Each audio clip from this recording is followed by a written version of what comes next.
lived right by them.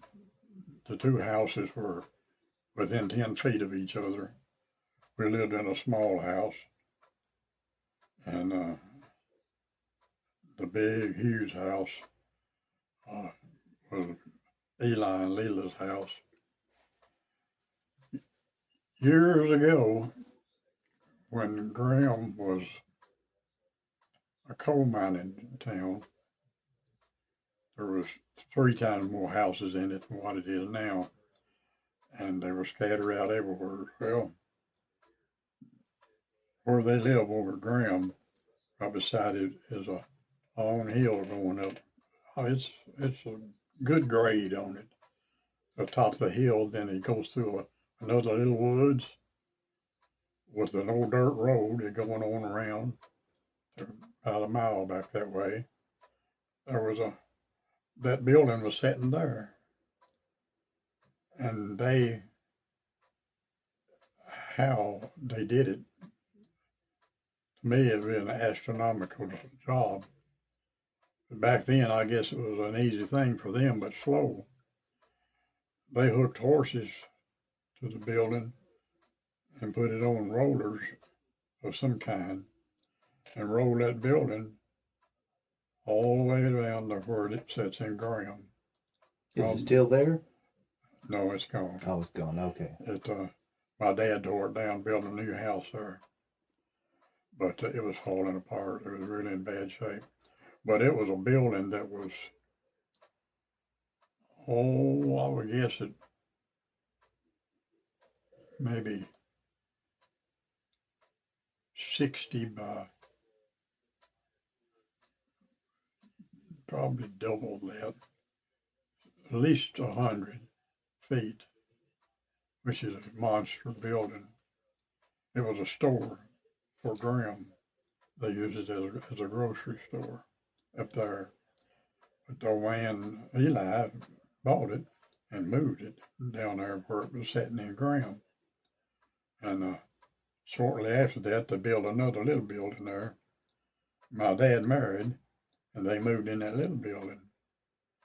But I've wondered over the years how in the world they actually moved that building as large as it was, and everything was, I mean, there wasn't no trucks. It was back when there was just nothing but a Model A vehicle.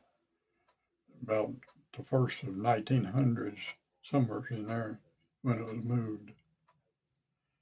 How in the world they done it? You know, it had to be today it would be quite a feat moving a building that size.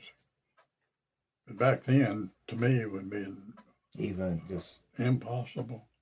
But they moved it anyway and didn't hurt it.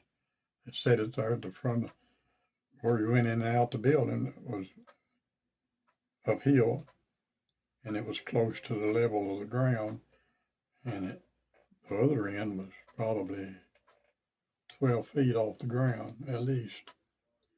They leveled it up that way, and it made them a walk-in cellar, which was not finished. Just a walk-in room there with a dirt floor, and all of his crop that he could keep, like potatoes and things like that he raised in the summertime, he could put under that in that cellar, and it never did freeze under there. I don't know why, but it never did. It was pretty real airtight. But me and some of the boys around town would, when the old man was taking a nap or something, we'd sneak under there and steal us a potato or something. Which was a pretty good deal back then. You know, that was a long time ago, 1940s, when we were doing that. And we would steal a few of his potatoes, but to me that wasn't nothing. He had a lot of them, quite a lot of them. But that was the story of the Mr. Eli. And he came from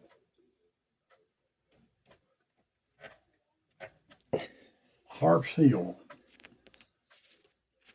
You heard of Big Harp and Little Harp? no. notorious gangsters back in the last century that were from around here. About 4 or 5 miles from here, there's an area that they call Harp Seal, and this Big Harp, Little Harp, they call them, were from that country, and they went all over the eastern part of the United States, killing and robbing.